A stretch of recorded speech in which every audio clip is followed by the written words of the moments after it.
case anybody requests recording. I hope that's okay with everybody. Oh, yeah, there's the coffee is brewing there. That's the new noise we've got. So the topic of this three-part series is developing your spiritual practice. This is not prescriptive, but we're going to go over, talk about, and explore different spiritual practices.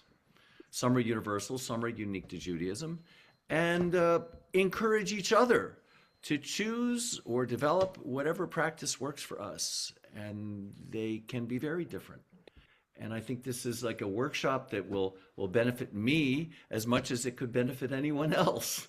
Just encouragement to really think deeply and to go deeply into one's practice.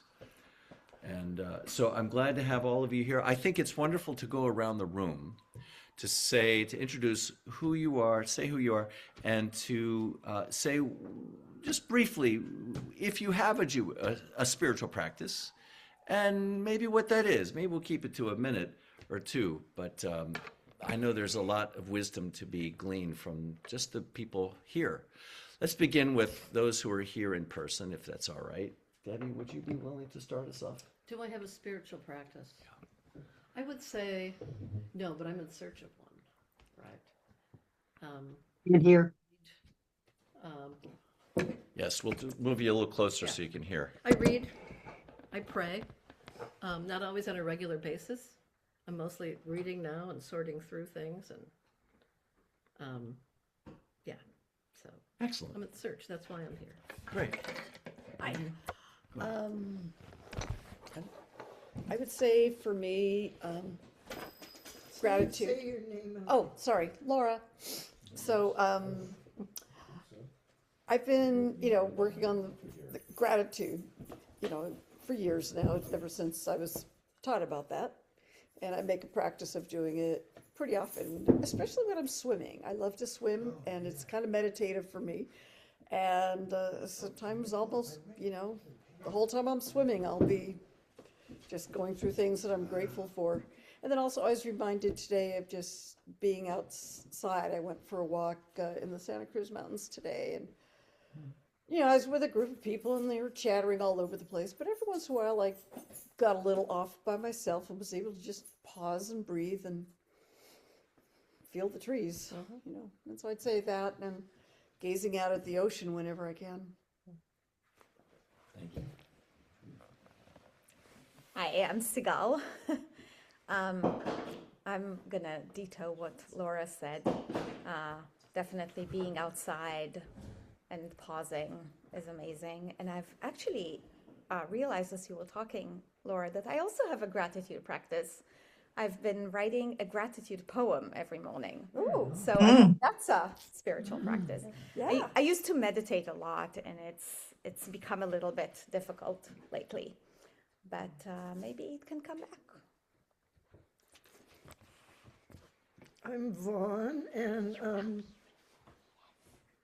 for one thing, I go to services and pray, and sometimes I pray outside, but not as much as I did when I was younger. And just sometimes something occurs to me, like with these 15 rescue vehicles going by. I tend to pray for the people who are affected.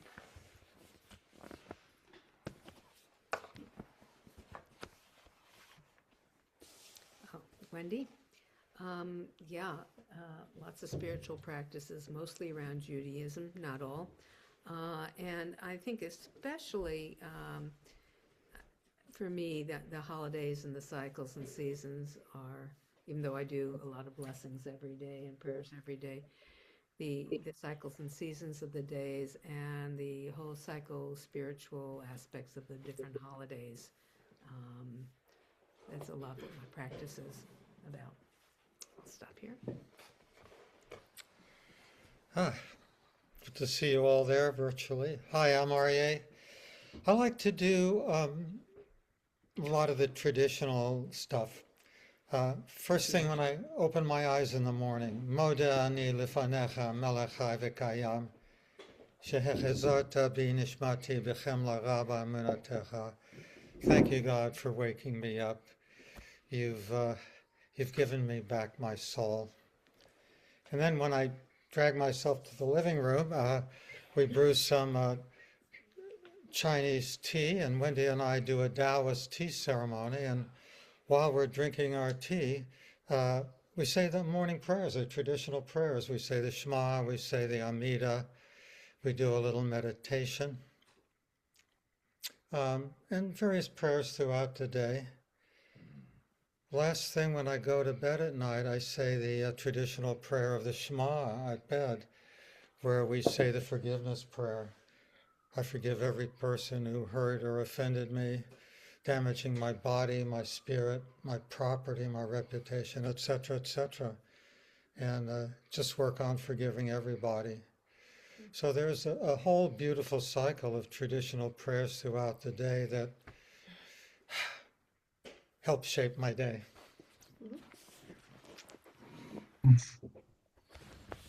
Evening, y'all. I'm Greg. I should do that so I can see myself. I echo what Debbie said. I'm learning, and I think I'll probably always be learning. I've got a wonderful perspective in the work I do, that I deal with people who have so much less than I and are so much less fortunate. And there's this piece that runs through it always, like, yeah, but we're the same. And that's the piece that's really been wonderful for me, and especially since I've joined this community. It's really hard to hear. Oh, it's hard to hear? Okay, we'll try to Really speak hard up. to hear. We'll try to speak up. Sorry, guys. Okay, if we could go on Zoom. Judith, you're in the top left for me. Would you share something about your practice? Yeah. I have three main practices. I do a practice every day, at least once, hopefully twice, of centering prayer, which is basically 20 minutes of silence where I have a sacred word. When my mind wanders, I bring it back to that sacred word. But I also do walking meditation. And since knowing Reb Moshe and Aryeh, I've been using Yud He Vav He as I walk along, and I like that very much. And then I subscribe to Insight Timer, which is sort of a Buddhist-oriented daily meditation with a lot of options, kind of coming out of Spirit Rock Buddhist Center up in Marin County. Thank you. Paulette? All right. Well, I'm here in the class to develop more of a spiritual practice, but for sure, for me, music is a conduit to experiencing transformation and connecting with energy. I've started back into doing some morning meditation, somewhat like Aryeh. I definitely wake up with oh, thank you, I am still here. As the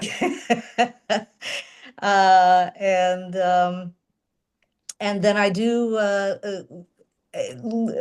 attend, in a sense, especially online, the Shabbat services from different places, and yeah, I enjoy that. Thank you. Nicely said. Okay, Nelson and Pam.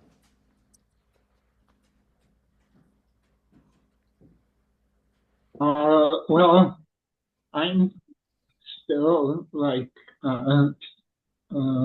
most of you, exploring my spirituality. My dad was a scientific rationalist and thought that there wasn't a place for religion. But for me, there are unanswered questions in my life, and mysticism and enchantment have a place, even though I'm a scientist and a technologist. I have enjoyed sharing with Pam and our family Jewish holidays and ritual, and sometimes virtually lighting candles, finding some comfort in Judaism in the Jewish services as a kind of a platform for my exploration. So I'm looking forward to what I might learn through this class. It's good to be on this journey with you. All right, Pam. And I just wanted to add that we have joined a meditation group here where we live. And so we're trying to incorporate that into our lives. And I try and meditate before I go to sleep. And then we meet once a week on Fridays, which I find it's a work in progress for me, but it's satisfying. Outstanding. Thank you for that. Jerry. Wow. Well, I'm sort of all over the place with spirituality. I too say good morning. Thanks for being here another day. I pray all day long. And when I say I pray all day long, is that if I think of you, then I say, many blessings on you, whatever you need today. I hope you get it. Or, if you said something like last week you weren't feeling well, then I just, in my mind or sometimes out loud, oftentimes in the car, I go to an exercise class in the morning, and sometimes in the car I'll say, okay, God, here I am today, and this is what's going on. And then I kind of just throw out some ideas or some thoughts or some prayers. I tried meditation in the morning with Rab, and I just can't handle that early morning hour. So that didn't last but a couple of weeks. I've always wanted to meditate. I've meditated off and on for 50 years, but I just don't seem to stick with it. As far as my spiritual practice goes, I do go to Shabbat when it's on Zoom, but I also go to Holy Family Episcopal Church for their take on spirituality and prayer. I like ritual and I like prayer, but I'm not a real formal prayer person, but I find in the church or at Shabbat there is some formality, and I need that in my life. So. Excellent. I definitely feel like you're a spiritual partner. Thank you. Definitely feel that. Lisa and Paul, if you want to chime in. So my spiritual practice is very much a blend of what everyone has said. I think it's centered mostly around gratitude. I do the same thing that Jerry said. When I think of someone, I pray about them. My background is in unity, and in unity, it's thought that every thought is a prayer. So, it's sort of, it's just the way you live all day long. You're sort of in a sense of prayer. So, but it really is about gratitude. For the most part, gratitude, I'd say. Nice. Okay. Thank you for that. I don't know if Paul wants to add anything or. No, he left the room. Okay. Ben, I think he's in transit. Ben, feel free to jump in if you want to share anything. And Claire, we were just going around the room to just to say what experience we might have with the spiritual practice, if we have one. Is that something you'd be prepared to share something about? Let me do something to my computer here. I think that might help. Um, yeah, I don't have a regular spiritual practice. I was just kind of curious as to what people, were doing and valuing and discovering. And I'm just here to learn. Excellent. Great. Well, I'll mention something about my own spiritual practice. Part of being a rabbi is definitely that's part of my spiritual practice, and I've been a seeker for a long time, and I feel like everything is an opportunity to use as a practice. But I do have a meditation practice. I could always get better. I do have a mantra practice, and Musar is huge part of my life, and just every day I do pray a lot. So this is What's your mantra? Oh, it's the 4 letters of God's sacred name, which is like a breath. So focusing on that and focusing on my breath at the same time brings together a lot for me that's really powerful. Yeah. So having a gathering like this, I think, is precious. It's, nobody is like the sage on the stage. Nobody is, saying, I have the practice for everybody. I think we recognize that all of our practices have a lot in common, and that you have to find what's right for you and practice it. And I think, here we are on this journey together. And I think in this Chavurah, this is most of the members of our spirituality Chavurah. And I think the purpose is for us to come together to support each other and to practice what we believe and go deeper and learn more. So, Aryeh and Wendy, you are co-facilitators of this series with me, and I want to open it up to you to share what you might be moved to share at the moment. Anything?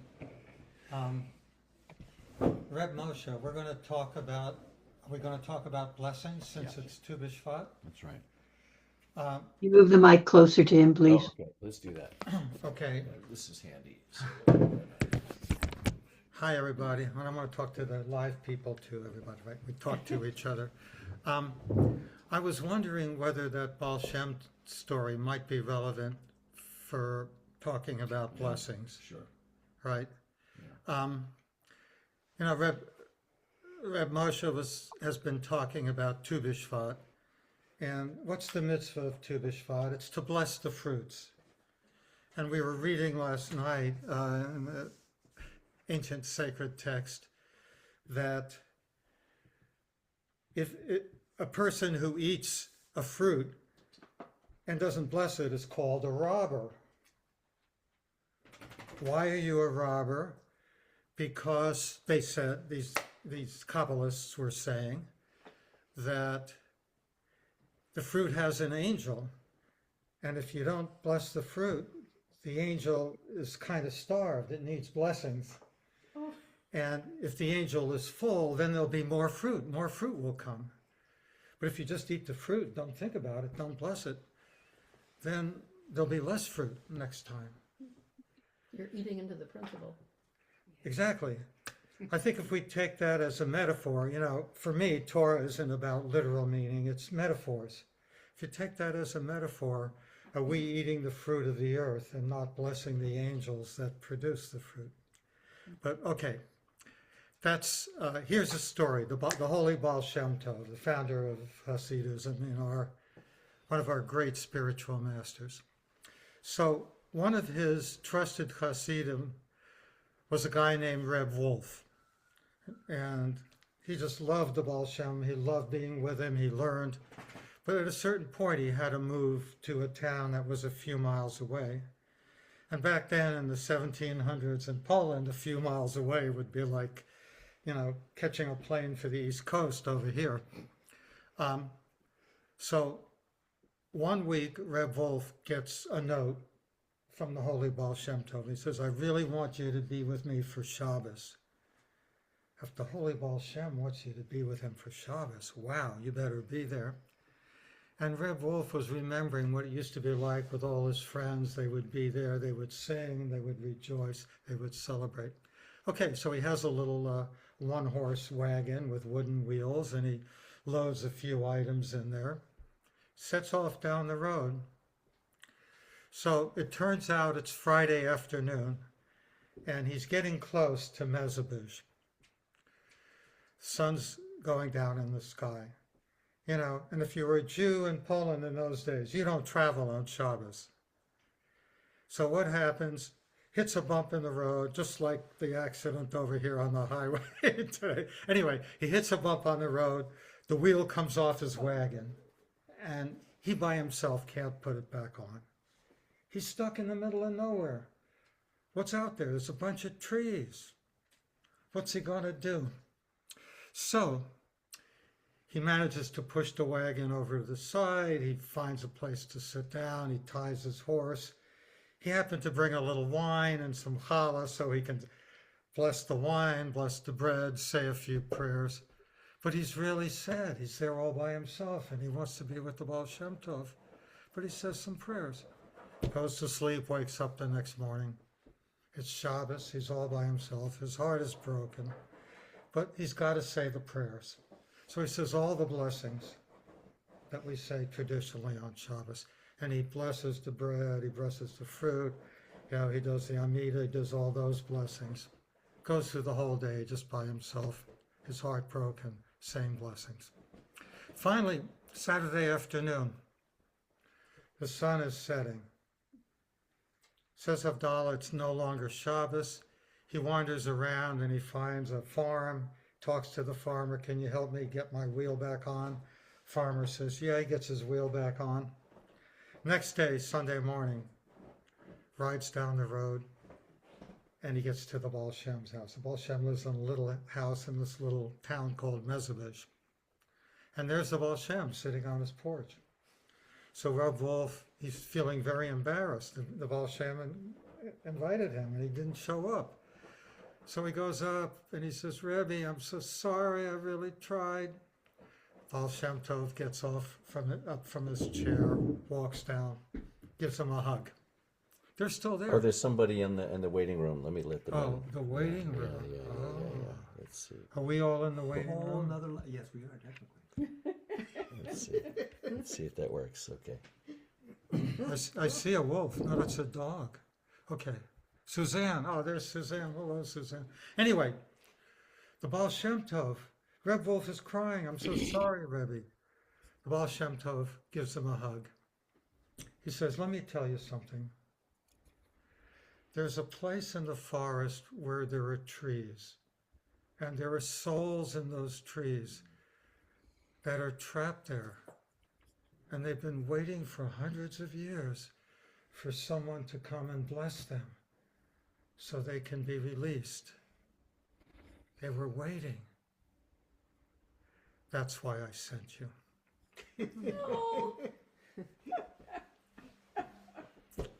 Who do we know who sent us? That's right. That's great.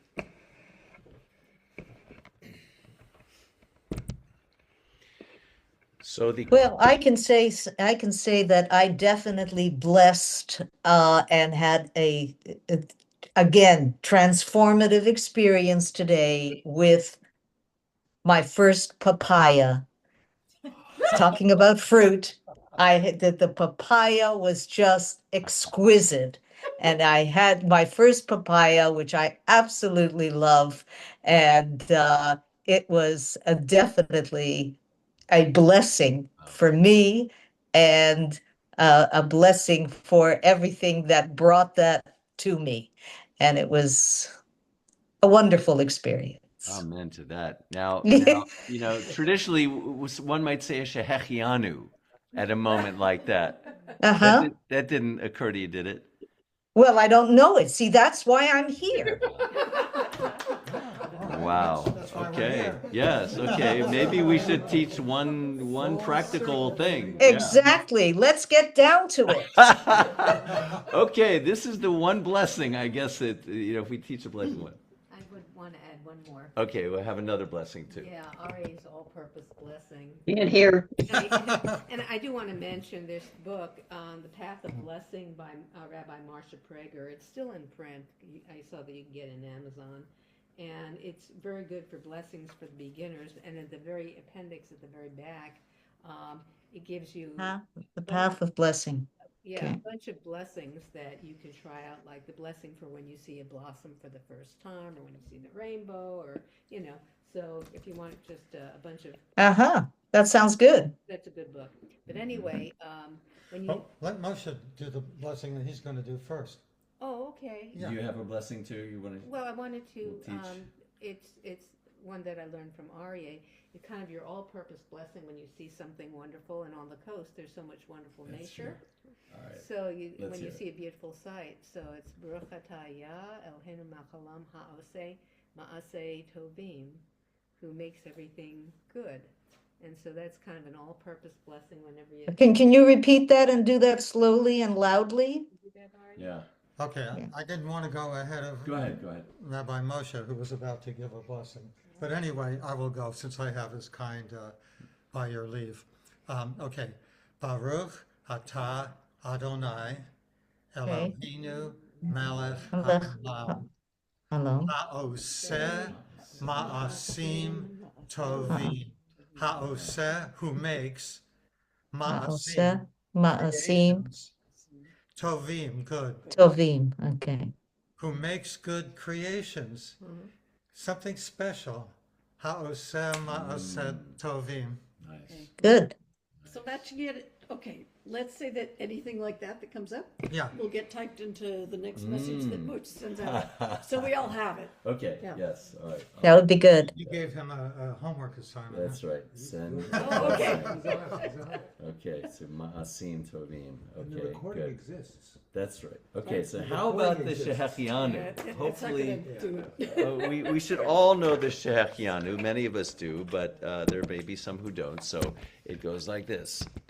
First, there's the traditional rubric Baruch Atah Adonai Eloheinu Melech Haolam, Olam. and then there's three parts: Shehechianu, who Yecheanu. created us, V'ki Imanu, Viki Imanu.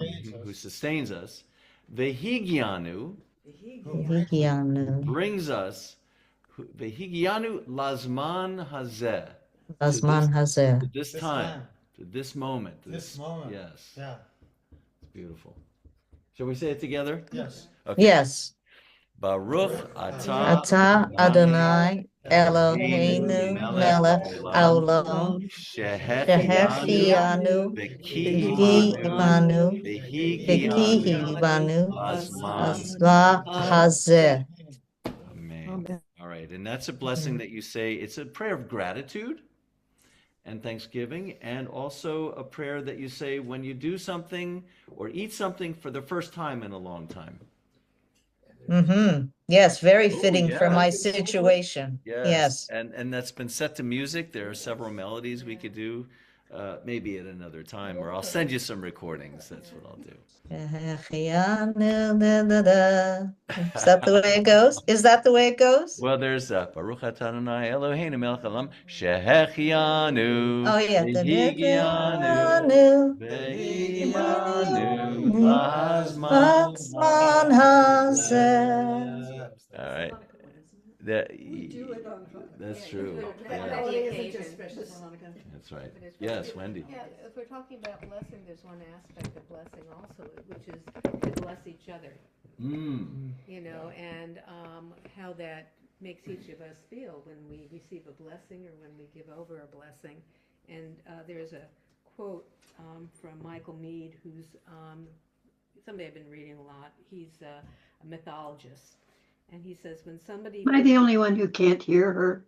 Yeah, you need to. Sorry, Wendy. to that, Yeah, I was talking about Michael Meade, a quote from him. He's a mythologist that I've been reading a lot of. It says, when someone blesses us, the light in our souls grow brighter. So not to forget to bless each other as well. Amen. Amen.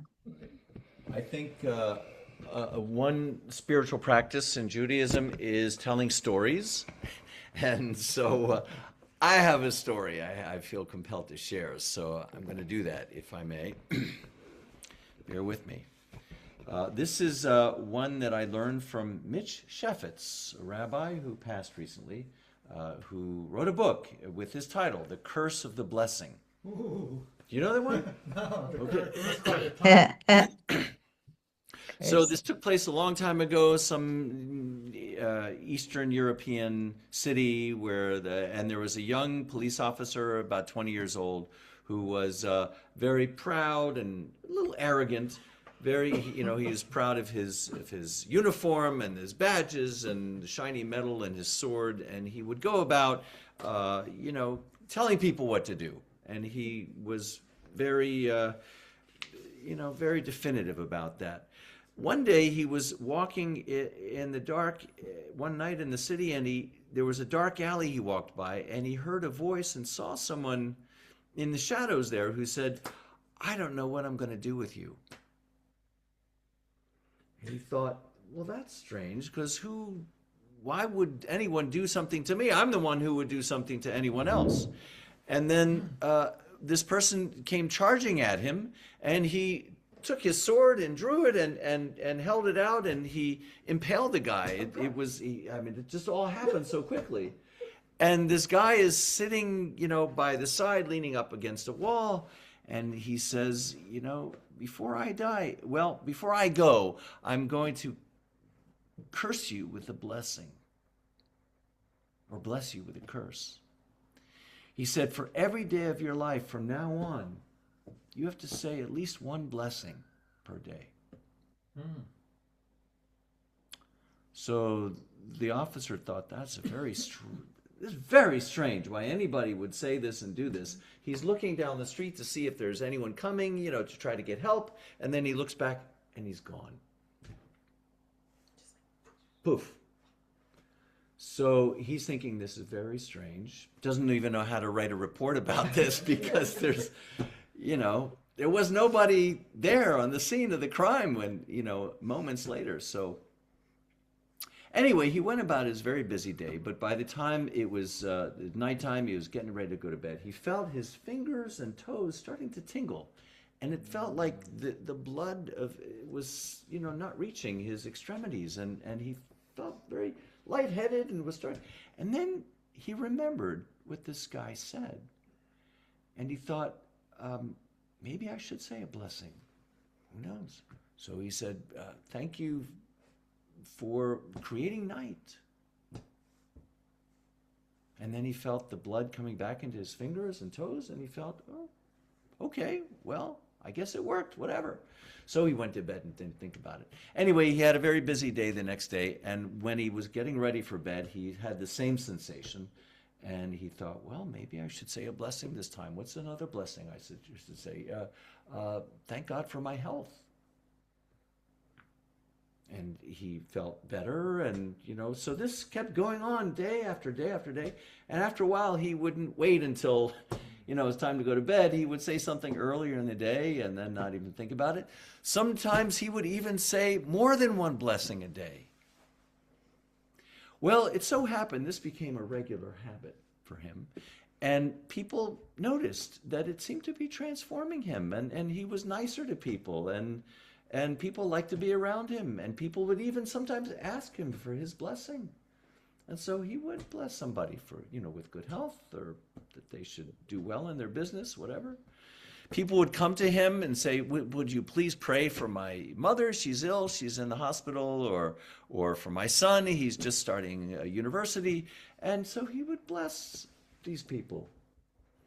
And then he got a reputation, and after many years, he would be invited to come, and there's a school that's opening down this block. He should bless that, or he should bless a new car, for somebody. Or everyone came to seek him out for his blessing. And by the end of it, he was an elder. He was traveling to different countries because they would invite him to, like the Dalai Lama would come to say a blessing at some convocation or something. Anyway, he lived a good long life. Have you heard this story? And I don't know how long it was that he lived. Some say it was 120. You know, they say you should live to be 120, but you get the point. He decided, okay, I've had a good long life. I'm done. I'm just going to spend this one last day and not say a blessing and pass quietly and peacefully. I'm so grateful for this life that I've had. And he called his family and friends to surround him, and they were all there to say goodbye. And it was just a beautiful scene. He was so grateful for everything and everyone.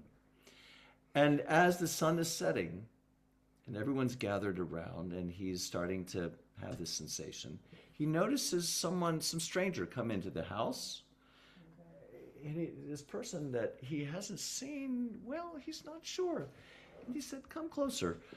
You look familiar. Have I met you before? Who are you? Do you know my family? And the guy said, no. Well, we met a long time ago. Actually, 100 years ago. I'm actually the angel of death. And I was sent to harvest your soul. But there wasn't anything there. It was all like shriveled up, like like a poor little sap plant trying to grow, you know? And so I didn't know what to do, but I cursed you with this blessing or blessed you with this curse, and now look what's become of you. It has changed your life. Now you have a soul. And the officer said, wow, I never understood. I never knew who you were, and I always wondered about that. But I want to thank God for bringing you into my life. And then he realized, oh, I said a blessing. And so he looked at the angel, and the angel looked at him, and neither one of them knew what to do. And that's the end of the story. You should see the reaction here. Now, that does say something about the transformative power of blessing, right? And that's really all it takes. Now there is a Jewish tradition that says you should say 100 blessings a day. Now, you know, all of us could aspire to that, and I don't know if anyone's really taken that up seriously, but there probably are people who try to do that. I was just tutoring a bar mitzvah student, and he showed me this artwork he had just done earlier in the day where his teacher asked him to draw a picture and to write on it all the things like the snail shell, like a spiral, and fill it with all the things you're grateful for. You know, it's just like that. And some of you have a gratitude practice. So I have to say, if you don't come away with anything else from our session tonight, it's the power of blessing and of gratitude to transform your life. And I think most of you already know that. Anyway. Any comments, reactions, questions? Anyone on Zoom? I'll just say that, you know, something I've always appreciated with my Christian friends is I've really always respected and admired the blessings that they would say over their meals. And you know, I did not grow up with blessing at mealtime. And I think that that's a beautiful thing. What do we have? Mm-hmm. Got a lot. Well, we do, yeah. We have a lot. Well, we usually start with there's usually a short blessing before the meal. And a long blessing after the meal. The rabbis were wise enough to know that you don't say a long blessing before the meal, right? It depends on what you're eating. It does depend on what you're eating. So there's the motzi. Usually there's bread, but there are other blessings to say if your meal does not have bread in it. Yes, and this is what I do love about the Shabbat service is that we do have the prayer over the challah and the candles and the wine. And I find that beautiful. And but I'd like to, for myself, be able to incorporate that into a daily thing rather than just at a Shabbat. Absolutely. You're, yeah. Saying Hamotzi Lechem in Haaretz is something we do every meal when we have bread, right? So that's Something you that do. any You of do us can that? do. You What? do that? You do that before every meal? Oh, You say yeah. that? Wow. I mean, that's Nice. the traditional thing to do. That's right. Uh-huh. That's right. Yeah. It's not just for challah, it's for any bread. Yeah, Yeah. any meal. All I right. will Well, not say the traditional blessing. I try to be mindful when I eat, especially like, what it tastes like and, how good it is and how grateful I am, to have food and all that. When I'm with my family, my kids and Jill are not religious in any traditional way, but they know that whenever we're together, I like to say before a meal, grateful, grateful, grateful. mm-hmm. And they can deal with that. That's pretty easy, even in the secular situation. Uh-huh. Yeah. Any other practices relating to eating? Listen, kashrut, that's a whole big practice, and that's supposed to, bring a whole nother layer of mindfulness to your eating. There's the eco kashrut, a different standard, being mindful of what the environmental impact is of whatever it is that you're eating. The source. Judith's raising her hand. Oh, yes, Judith. Wait, you're muted. Okay. Was a Quaker for many years, and the blessing before all meals is just to hold hands in a circle, and as Quakers do, sit in silence for maybe a minute, and then squeeze hands at the end. And I really like that. Mm-hmm. Beautiful. Oh, we could practice that. We could. We should also practice a song tonight. We should sing something before we go, for sure. Well, with Passover coming up in a couple of months, I mean, that's one way to be really conscious of. And here, Wendy. Sorry, With can't hear you, Passover Wendy. coming up in a couple of months, that's one way to be really conscious about your food for a week. Eating just matzah, not the bread, right? Yeah. I mean, that's something that we do, and it really does bring more consciousness to what you eat. That's right. So That's right. it's a practice, just a week long. Yeah. Anyone else? I mean, being conscious and mindful while eating. I mean, that's really basic, and that's really where. That's a great practice.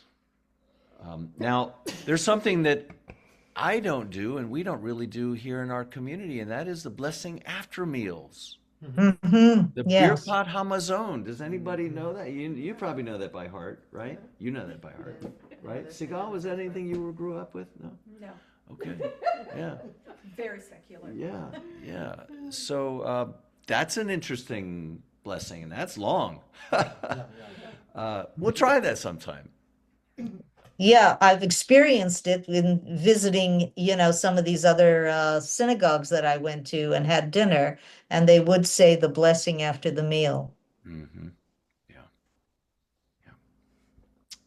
Yeah. What when it comes to blessing, let's see, is there anything that we learned? Oh, we were going to talk about there is a couple texts from our tradition, like there's one that's associated with Tu B'Shvat. You were going to reference Eitz Pri Hadar. That's Pri Hadar. You want to say anything about that? And is there any connection between that and blessings? Well, yeah. What can we learn from that text? We can send a link. We can send you a link maybe, and you can send it to everybody. We have it on our Torah Circle website. I mean, as I was saying earlier, these are rabbis Kabbalists in Svat in the 1700s that said, if you eat something without blessing it, you're a robber, right? And they talk, if you take it literally, it doesn't mean much, but if you take it as a metaphor, what does it mean? What are you robbing? You're short-circuiting some kind of energy in the world. And they talk about how when you bless the fruit, then you kind of open the door for the angel that creates the fruit. And then more fruit can come, and more fruit can come. And I think as we're talking about gratitude, to me, it really seems to relate to that. If I'm eating with gratitude, maybe I'm going to be a little more conscious about where I buy the food and how I dispose of it. And I'm blessing. Who grew it? Who worked? What? Who worked in the fields? Who grew it? Yeah, absolutely. Yeah. Bless the growers. Yeah. Bless the growers. Compost rather than garbage. All these kinds of things, right? It has to do with blessing the food. So the Etz Pri Hadar, they talk about 30 kinds of fruits. If you really want to get into the details, well, there's the kind that have shells on the outside, and then there's the kind that have no shells but pits on the inside, and then they have the kind that has no shells or no pits, and each one represents a place on the tree of life and a level of consciousness. So you can really dig as much into that as you feel like it, and it's all related to the mindset about blessings. Yeah. No basis of it. Yeah. Wendy, you know a great song, As We Bless the Source of Life. Can you share that with us? I can't remember all the words of it. As we bless the source of life, so we are blessed. As we bless the source of life, so we are blessed. Let me see if I can bring up the lyrics for you. Yeah, I can. Okay. If you bring up the lyrics, I can sing it. Faith Rogo, I believe it is. Let's see. Here it What you is. did is good. Here it is. Yeah, there's a B part. Okay, thank you. Yes, okay.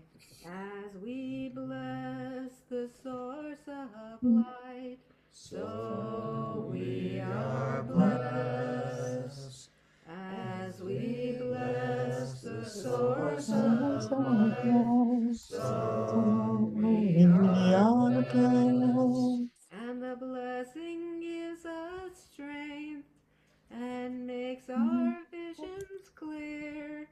And the blessing gives us peace and the courage to dare. As we bless the source of life, so we are blessed. Nice. Super nice. Thank you. I'll send that too. Yeah.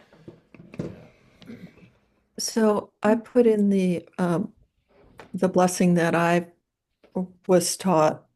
You can use it for any food, and or at least that's what an Orthodox rabbi taught me. But the other thing that I do is on a monthly basis, I make a donation to the United Farm Workers as a blessing too. And what I found really interesting when I started doing that, I give them $18, and that $18, you know how like when you make a donation, they'll say $50, $100. They actually had $18 there. So I think there are some people in the organization that know something about Judaism. Nice. Thank you for sharing that. Hey, Ben, I don't know if you're in a place where you want to share anything with the group, but just want to give you that opportunity in case you are. Let's see. I want to make sure we cover everything that there is to say about blessings because I bless you to have a long enough life to do that. Yes. That's good.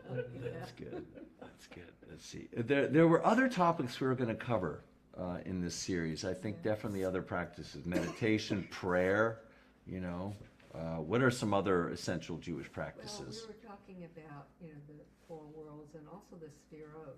Yes, that's right. I think the Sefirot would be something that it's almost like a Kabbalistic Musar in a way, that you really get to practice that when it's counting the Omer after Passover. So if perhaps that people are interested in learning the Sefirot, then they've got something that they can work with during counting the Omer. Mm-hmm. Yep. If you're asking practices, I would say one of the key practices is Shabbat. Yeah. Mm. And that means more than just going into a synagogue once or twice a month.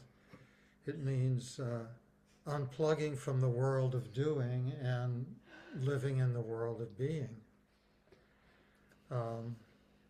And doing that in community. I mean, you can do that by yourself, but and doing it community. in community is powerful. Yeah. And maybe, you know, each of us has a way to do that that's meaningful, right? How do you do Shabbat? I mean, yeah, we're going to go to services, but besides that, what am I going to do with the other 23 hours? That's right. I don't know if you've seen my picture on our CJC website. I'm holding a surfboard, and it says Shabbat at CJC, at Coastside Jewish Community, where Shabbat is a state of mind. Oh, man. Absolutely. It is. Yeah. I forget, did I ever tell the story in here about Adam's way of celebrating Shabbat? No? No, you haven't. Think he's okay with this? He'd be fine. Okay. Okay. The point is, you don't have to do it out of a book, right?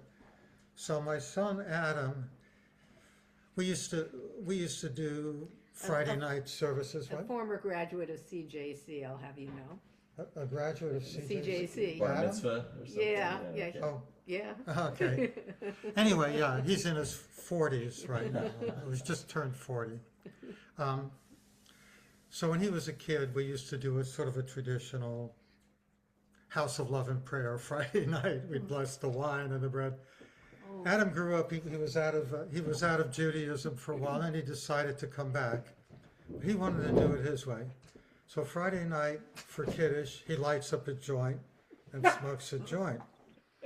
And then instead of challah, the token Jew. Token Jew. very good. And Token Jew. I like it. and then instead of challah, he likes to have a pizza. And he blesses the pizza, but he makes his own pizza. Vegan pizza. Yeah. He was a music teacher at San Francisco Unified School District. He got his year off. He traveled around the world and liked to hang out in places in different countries where they were doing the practice of sustainable agriculture. He's really into it. So there's this one commune in Spain, okay? Picture it. And he's there during the day, and they're tilling the ground and doing the sustainable agriculture stuff. And then it's Friday night. And he teaches them. Nobody's there Jewish. Have any of you heard about the Jewish Shabbat? No. What do? So rolls a joint, passes around a joint, and then they get together with all the goods that they have, and they bake a nice big pizza, and they bless the pizza. So then he moves on. He's in North Africa and then Central Africa, and then he finally gets home. He gets an email with a video from the folks in Spain. And then they all say, we're really into Shabbat, we really love it. And they're all sitting there passing around the joint. And guess what? They had a Shabbat. That's right. Yeah. Fantastic. I would like to share something that we do at the Shabbat table, though. Right after we do the... Can you speak up a little louder? I'm sorry, okay. One thing that we do in our house, after we say the Kiddush, we go around and we say what the holy sparks are that we've experienced for the week. And that's like a way of doing gratitude as well. Do you want to elaborate on that? All right. I like that idea. And the inspiration of that comes from the Kiddush, where it talks about remembering the Maaseh V'Reishit, the creation from the beginning.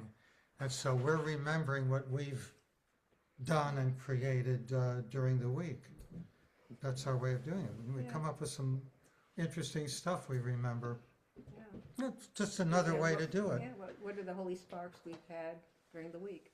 Yeah. Beautiful. I like that a lot. Yeah. But the question is, how are you going to do Shabbat in a way that works for you?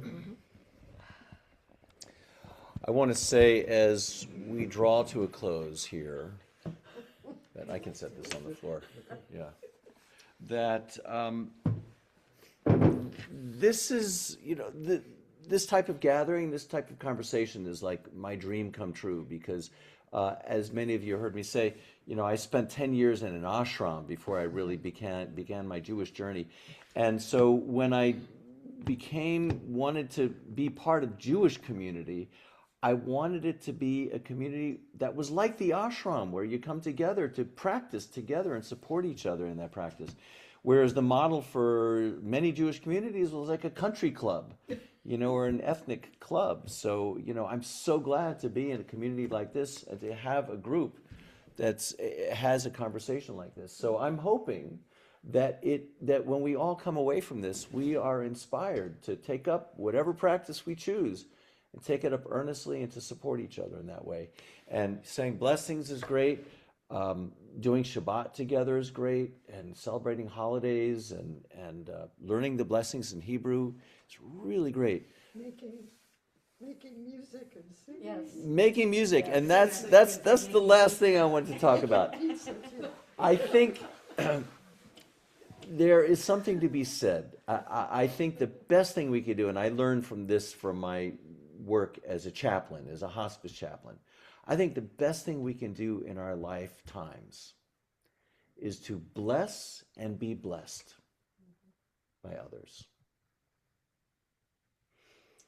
Yeah, I've told Aryeh that I think what I might like to have on my gravestone is just the phrase, be a blessing.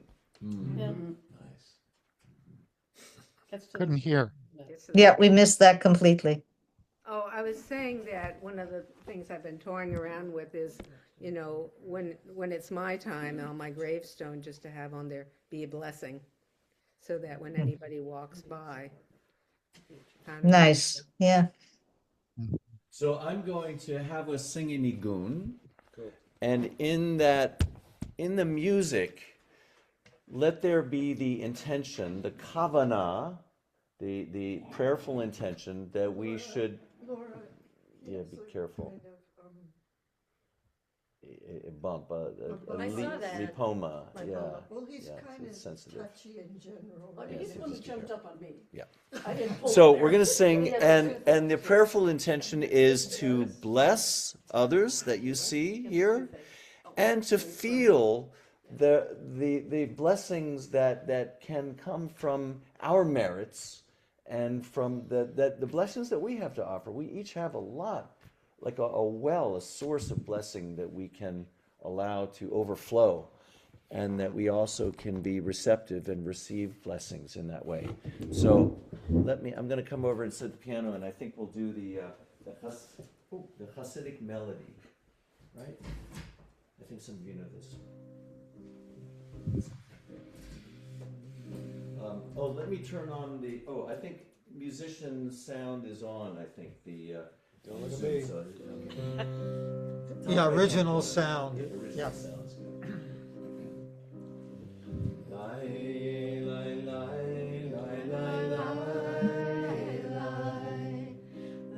La la la la la la la la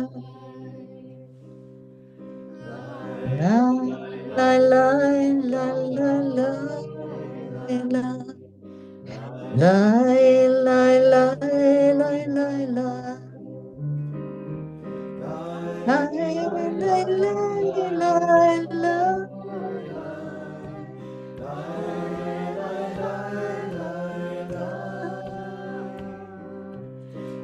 La la la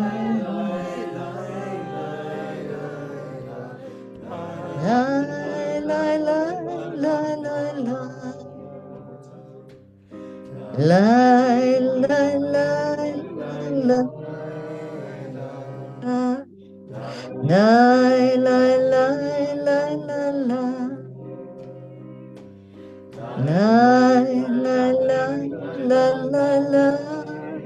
la. La la la la la la la. La la la la la la. La la la la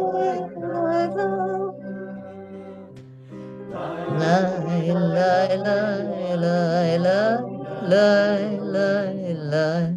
la la la la la la la.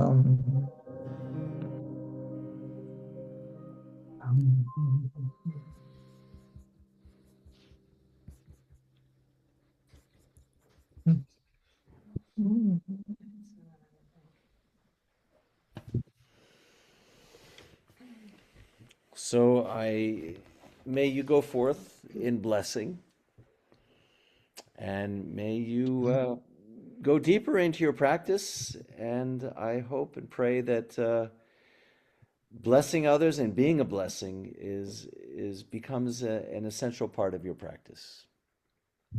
Amen. It's a good one. Thank you. Any final words, comments, questions?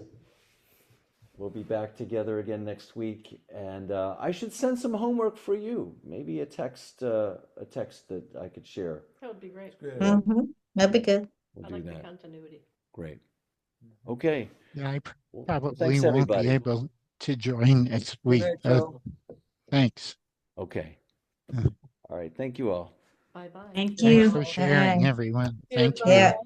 Good to see you all. Bye-bye. Bye-bye.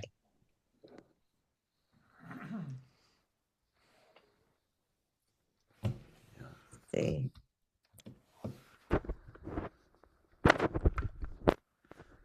It was funny, there was